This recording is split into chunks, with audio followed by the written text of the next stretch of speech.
बिस्मिल्लाहिर्रहमानिर्रहीम। अस्सलाम वालेकुम डियर स्टूडेंट्स। आज हम अपना सिजवे इफेक्टिव एटॉमिक नंबर के साथ में हाजिर हुआ हूँ। हम कोऑर्डिनेशन केमिस्ट्री के हवाले से पढ़ रहे थे, क्लासेस के अंदर भी कुछ चीज़ें हमने पढ़ी थी। उसी के अंदर ये एक छोटा सा टॉपिक आता है 10-15 मिनट के ही इसमें वीडियो बनेगी, लेकिन यह है कि ये बड़ा इम्पॉर्टेंट है। किस सेंस में इम्पॉर्टेंट है तो देखिए, ये सिजवेक उसी केमिस्ट का नाम है जिसने ये इफेक्टिव एटॉमिक नंबर पेश किया था या ये थ्योरी दी थी। इसको हम EAN रूल भी कहते हैं, EAN effective atomic number rule. इसको ये रूल के नाम से भी पढ़ा जाता है।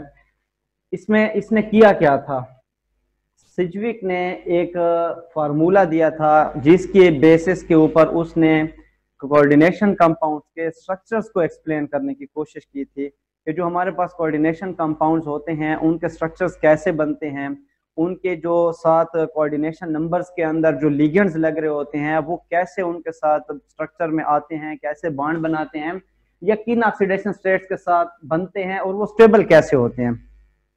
तो इसको देखते हैं। सिजवेक ने जो इफेक्टिव एटॉमिक नंबर दिया इसकी बेसिस थी इसी की अपनी इलेक्ट्रॉनिक थ्योरी। इसकी बेस थी इसकी इलेक्ट्रॉनिक थ्योरी, जिसके अंदर ये कहता था, इलेक्ट्रॉनिक थ्योरी के अंदर ये कहता था कि भाई आपके पास जहां पे भी कोई कोऑर्डिनेशन कंपाउंड बनता है उसमें एक लिगेंड होता है, और वो लिगेंड का काम क्या होता है, उस लिगेंड का काम होता है कि वो डोनेशन ऑफ इलेक्ट्रॉन का पूरा एक पेयर देगा उसको। तो जब वो डोनेशन ऑफ इलेक्ट्रॉन करेगा तो इट्स मीन दैट कि कम से कम उसके पास एक लोन पेयर मौजूद होना चाहिए। ठीक है, और आपको पता है लोन पेयर क्या होता है। लोन पेयर वो जो कि बॉन्डिंग में हिस्सा नहीं लेता, और मैं आपको इसकी डेफिनेशन प्रॉपर लिखवा चुका हूं कि लोन पेयर हमारे पास वो इलेक्ट्रॉन का पेयर होते हैं जो अनयूज रहते हैं after all type of possible chemical bond, जो कोवेलेंट के अंदर कोवेलेंट बॉन्ड जितने उसके बनने होते हैं वो बन जाते हैं, और उसके बावजूद भी अगर किसी एलिमेंट के पास कोई इलेक्ट्रॉन का पेयर जो है वो अनयूज रहता है तो उसको हम लोन पेयर कहते हैं। तो लिगेंड के पास इसके इलेक्ट्रॉनिक थ्योरी के मुताबिक लिगेंड जो है कम से कम उसके पास एक लोन पेयर ऑफ इलेक्ट्रॉन होना चाहिए, एक बात। दूसरी बात, उसने कहा था सेंट्रल मेटल एटम के हवाले से कि उसमें मेटल का एटम या कोई आयन भी हो सकता है कि वो जो है वो सेंटर में मौजूद होगा और वो इनसे यही लोन पेयर ऑफ इलेक्ट्रॉन अपनी तरफ लेगा, उनको एक्सेप्ट करेगा। अब वो कैसे करेगा, तो इसमें वो जरा लीवेस एसिड को यूज करता है, और लीवेस बेस को, यानी कि लीवेस कॉन्सेप्ट जो वो हमारे पास है एसिड बेस का, वो कहता है कि जो आपके पास लिगेंड होता है वो एज ए लीवेस बेस काम करेगा, और जो आपके पास सेंट्रल मेटल एटम होता है वो एज ए लीवेस एसिड काम करेगा। What is Lewis base and acids? तो देखें बच्चे क्या होता है, मैं थोड़ा सा बताता हूँ। डिटेल स्टडीज हम कर चुके हैं और आप पहले से पढ़ के आते हैं, ये चीजें आपने FSC BSc में पढ़ रखी होती हैं। लीवेस बेसिस एंड लीवेस एसिड्स के हवाले से जो कॉन्सेप्ट है इसको हम इलेक्ट्रोवैलेंट कॉन्सेप्ट भी कहते हैं। क्या कॉन्सेप्ट है ये कहते हैं कि लीवेस बेसिस वो होती हैं जो इलेक्ट्रॉन डोनेट करती हैं, जो इलेक्ट्रॉन डोनेट करती हैं, और एसिड्स वो होती हैं जो इलेक्ट्रॉन एक्सेप्ट करते हैं। अच्छा भाई, जो लीवेस बेसिस हैं जो इलेक्ट्रॉन डोनेट करती हैं उनकी डोनेशन कैसे होगी, जो एक्सेप्ट करते हैं वो एक्सेप्ट कैसे करेंगे, ये सारा प्रोसेस चल रहा होता है through coordinate covalent bond. It's mean that अगर हम कह रहे हैं कि लीवेस एसिड एंड लीवेस बेस के तौर पे लिगेंड और मेटल जो है वो अपना फंक्शन परफॉर्म कर रहे होते हैं, तो इसका मतलब ये हो गया कि उसकी डोनेशन तो हो रही है थ्रू कोऑर्डिनेट कोवेलेंट बॉन्ड। तो फिर जो हमारी कोऑर्डिनेशन केमिस्ट्री में जो हम कंपाउंड्स बनाते हैं उनमें भी जो काम चल रहा होता है वो सारे का सारा किसकी बेस पे बन रहा होता है, कोऑर्डिनेट कोवेलेंट बॉन्ड की बेस के ऊपर चल रहा होता है। ठीक हो गया, ये पॉइंट क्लियर हो गया। अब जब ये इन्होंने ये बात कही, इसके लिए इन्होंने फिर एक फार्मूला दिया, EAN is equal to Z plus EG minus EL. Z is an atomic number of central metal atom, CMA, central metal atom. G is a gain of electron from ligands. L stand for loss, तो loss of electron by metal। वो जो central metal atom है उसका जो loss of electron है वो EL से यहाँ पे डिनोट किया जाता है। इसी फार्मूले को हम दूसरी शक्ल में भी लिख सकते हैं, कैसे देखें, EAN is equal to Z minus oxidation number plus 2 into coordination number. देखिए again Z is an atomic number, वो उसका एटॉमिक नंबर है। ऑक्सीडेशन नंबर वो जो उसने इलेक्ट्रॉन को लॉस करना है, ये उसी की मॉडिफिकेशन है, उसी की मॉडिफाइड फॉर्म है। लॉस ऑफ इलेक्ट्रॉन जो होता है वही किसी भी कोई भी एलिमेंट के ऊपर ऑक्सीडेशन नंबर क्या होता है, या वो इलेक्ट्रॉन गेन कर रहा होता है या जो इलेक्ट्रॉन को लॉस कर रहा होता है, वही उसका क्या बनता है बच्चे, ऑक्सीडेशन स्टेट बनती है या ऑक्सीडेशन नंबर बनता है। तो लॉस ऑफ इलेक्ट्रॉन यही उसका oxidation number multiply plus 2 multiply coordination number. What is coordination number? तो हमें पता है कोऑर्डिनेशन नंबर क्या होता है, हम ऑलरेडी पहले पिछली क्लासेस में पढ़ चुके हैं।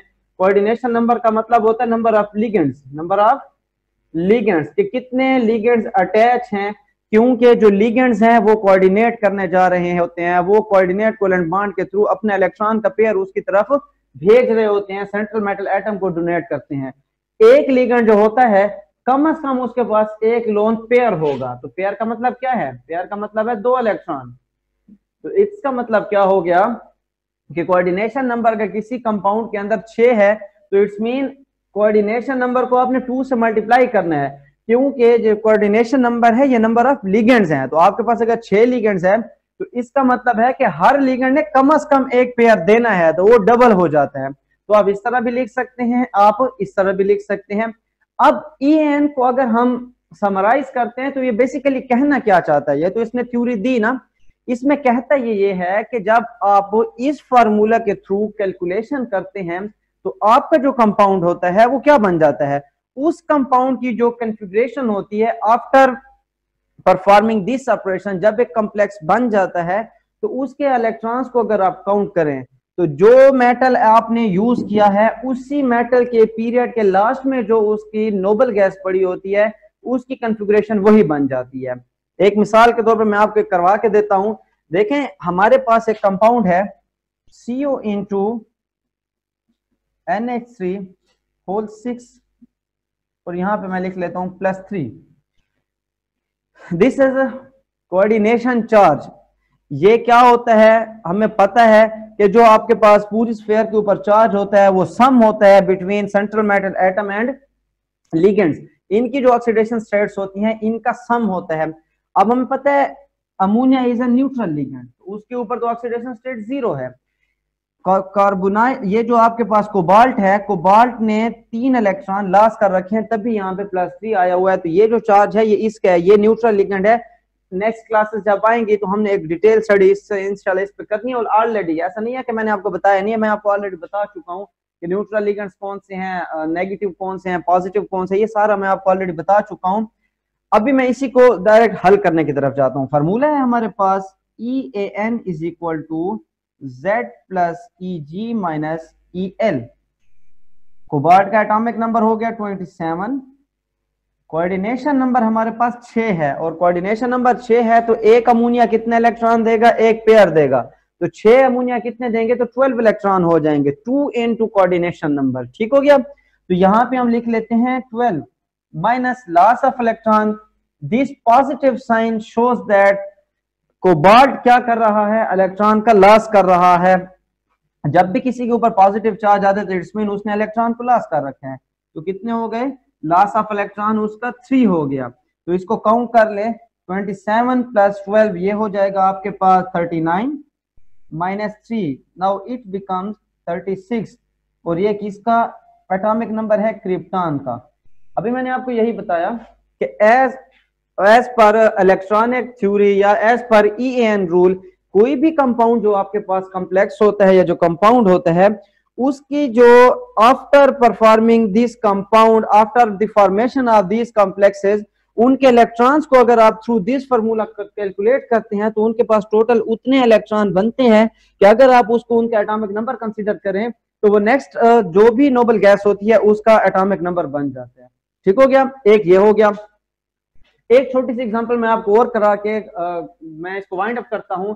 हमारे पास एक मशहूर कंपाउंड है Fe इंटू CN6, ठीक हो गया। अब नॉर्मली इसके साथ हम 4 पोटाशियम भी ले रखते हैं, K4 इंटू यानी कि पोटाशियम हेक्सासियानोफिरेट।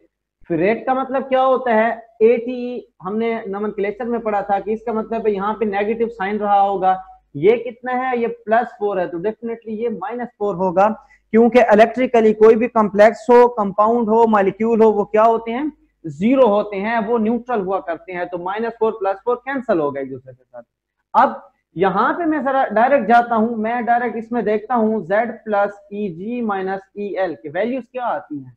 तो देखें अगर यहाँ पे -4 है तो ये -4 किसने लाया है, ये -4 इस आयरन की वजह से आया है। अब इस आयरन ने क्या किया देखते हैं। Cyanide is a negative ligand, एक हमारे पास नेगेटिव लिगेंड है, इसके ऊपर -1 का चार्ज होता है, ठीक है। तो 6 साइनाइड के ऊपर आ जाएगा -6। अब -6 यहाँ पे है, -4 यहाँ पे बचा हुआ है। तो देखें आयरन की 2 ही कॉमन ऑक्सीडेशन स्टेट्स हैं, या +2 है या +3 है। तो यहाँ पे देखें हमें दिखने पे पता वो प्रोसेस है, मैं आपको सिखा चुका हूँ कि हम इसके ऑक्सीडेशन स्टेट्स कैसे फाइंड करते हैं।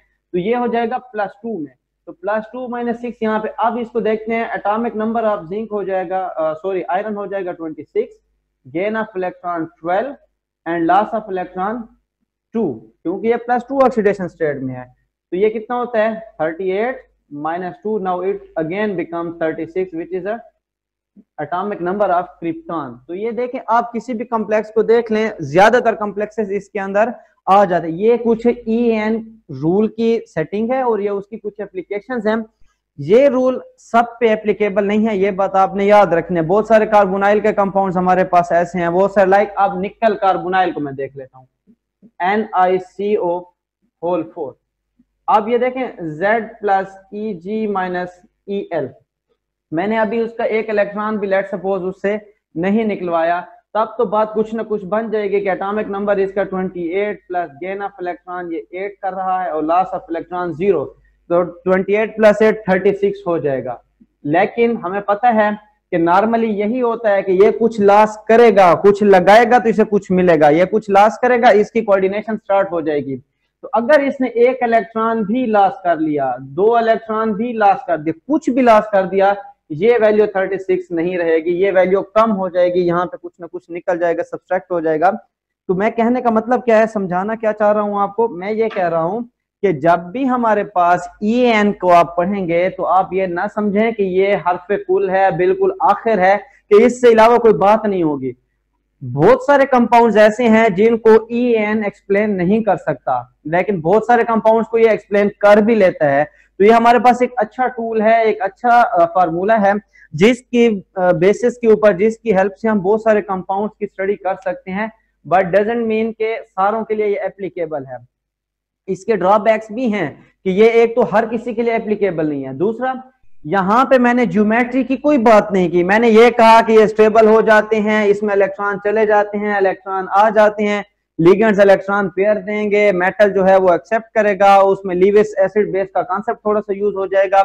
ये बातें तो इसमें है, लेकिन कहीं पे भी मैंने ज्योमेट्री की बात नहीं की। तो इसी तरह इसकी कुछ ड्रॉबैक्स भी हैं, कुछ इससे कमियां भी इससे रह गई थी, जो इंशाल्लाह नेक्स्ट थ्योरीज के अंदर हम जब पढ़ेंगे तो उसको हम ओवरकम करेंगे। हम नहीं करेंगे, वो खुद करेंगे। तो उन थ्योरीज के अंदर हम देखेंगे कि इंशाल्लाह वो चीजें सामने हमारे आती रहेंगी। तो उम्मीद है आपको ये समझ आया होगा। अब आपका जो होम टास्क है वो ये हो जाएगा कि आप कोई 2-3 कॉम्प्लेक्सेस खुद से अपनी मर्जी के कोई सिलेक्ट कर लें, कोई भी ऐसे सोचें, एक ट्रांजिशन एलिमेंट ले लें, कोई मेटल ले लें और उसके साथ कुछ लिगेंड लगा लें, कभी 2 लगा लें, कभी 4 लगा लें, कभी 6 लगा लें। प्राइमरी एंड सेकेंडरी वैलेंसीज हैं अपनी जगह पे, वो फिक्स होती है सेकेंडरी वैलेंसी, उसका अपने क्राइटेरिया। लेकिन फिलहाल आपकी प्रैक्टिस के लिए मैं ये कह रहा हूँ कि आप 2-4 उनके साथ लिगेंड्स लगा के उनको चेक करें क्या वो इन पे आते हैं। कुछ मशहूर कंपाउंड ले लें जो FSC BSc में आप पढ़ के आते हैं, कुछ आप खुद से बना लें और चेक करें कि क्या वो उस पे पूरा आता है। तो कुछ को वो फुलफिल करेगा, कुछ को नहीं करेगा। तो उम्मीद है इंशाल्लाह आपको समझ आ जाएगी और आ भी गई होगी। तो फिर भी कुछ पूछना हो तो आप लोग मुझसे कमेंट्स में या डायरेक्ट पूछ सकते हैं। जज़ाकल्लाह। अस्सलाम वालेकुम।